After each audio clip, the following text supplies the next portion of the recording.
अस्सलाम वालेकुम नाजरीन, मेरा नाम उमरान है। मेरी उम्र 16 साल है। मेरी फैमिली टोटल 3 अफराद पर ही मुश्तमिल है। मैं अबू और मेरी सौतीली माँ, मेरी सगी माँ, मेरा पैदा होने के 6 साल बाद ही ये दुनिया से चली गई थी। मेरी उम्मी को मेरे पैदा होने के बाद कैंसर हो गया था। अबू ने बहुत से डॉक्टरों से इलाज करवाया, लेकिन मेरी उम्मी ना बच सकी और मैं 6 साल की उम्र में ही यतीम हो गया था। मुझे संभालने वाला कोई नहीं था और अबू अपना बिजनेस चलाते थे। अबू के पास रिवर्स का काम था और अबू बाहर के वीज़े वाली जॉब करते थे, जिसलिए अबू मुझे टाइम नहीं दे पाते थे और मुझे संभालने वाला कोई भी नहीं था। मेरी अबू अकेले ही भाई थे और मेरी अबू की कोई बहन या भाई नहीं था, जिसलिए अबू का मेरी फिक्र होने लगी थी। और अबू ने एक दिन मुझे पूछा कि अगर मैं तुम्हारी दूसरी माँ ले आऊं तो तुम नाराज तो नहीं होगे। मैं उस वक्त 6 साल का था और अबू को हाँ कहती थी कि अबू ठीक है, आप मेरी दूसरी उम्मी ले आईं, लेकिन मुझे अपनी मर्जी करने देना। ऐसा ना हो कि मेरी सौतीली माँ मेरे से बुरा सलूक करे।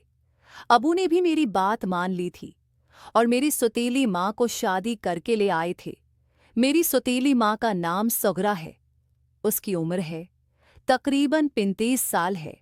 मेरी सौतीली माँ से अबू की कोई औलाद नहीं हुई थी, लेकिन मेरी सौतीली माँ बहुत खूबसूरत थी और वो मेरे से बहुत प्यार करती थी, क्योंकि उसके पास औलाद नहीं थी और वो मेरा बहुत ख्याल करती थी।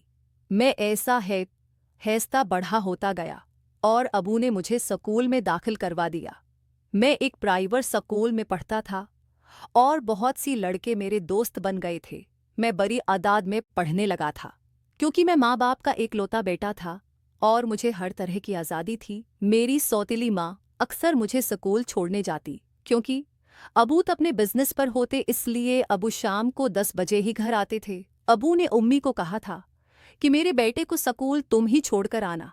मैं अब 16 साल का हो गया था और मेरे पास अपनी बाइक भी थी, लेकिन उम्मी मेरे साथ जाती है और वापसी पर रिश्ते पर वापस आ जाती, क्योंकि अबू का एक ही बेटा होने की वजह से मैं काफ़ी लाडला था और अबू मुझे बहुत प्यार करते थे। मेरी सौतीली माँ भी मेरा बहुत ख्याल रखती थी, लेकिन मेरी सौतीली माँ इतनी खूबसूरत थी कि मैं उस पर दिल हारने लगा था। वो मेरा दिल करता था उसके साथ कुछ करूं, क्योंकि मेरे दोस्तों ने मुझे जो बातें बताई थी, वो बातें सुनकर मैं तो खराब हो गया था।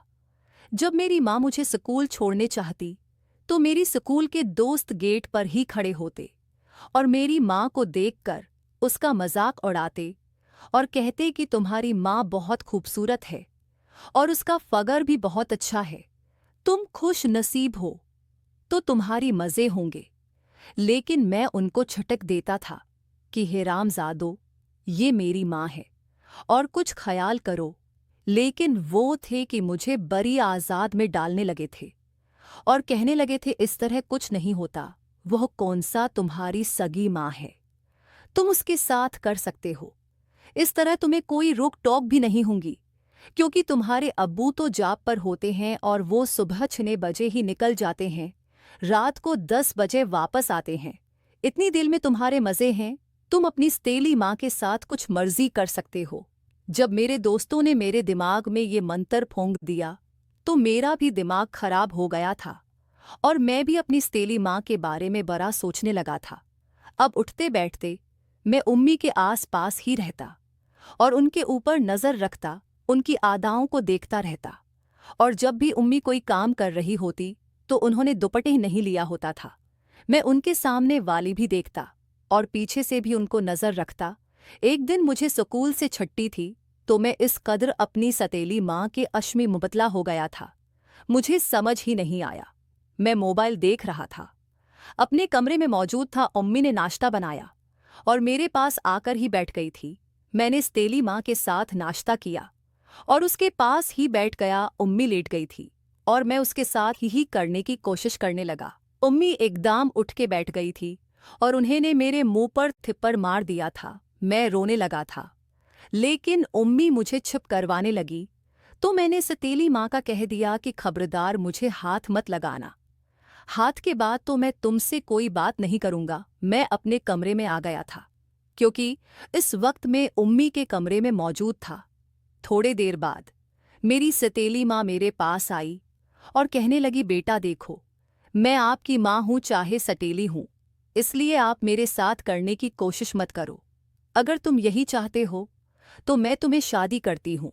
लेकिन मैंने कहा कि मैं पहले आपके साथ फिर ही शादी का प्रोग्राम बनाऊंगा।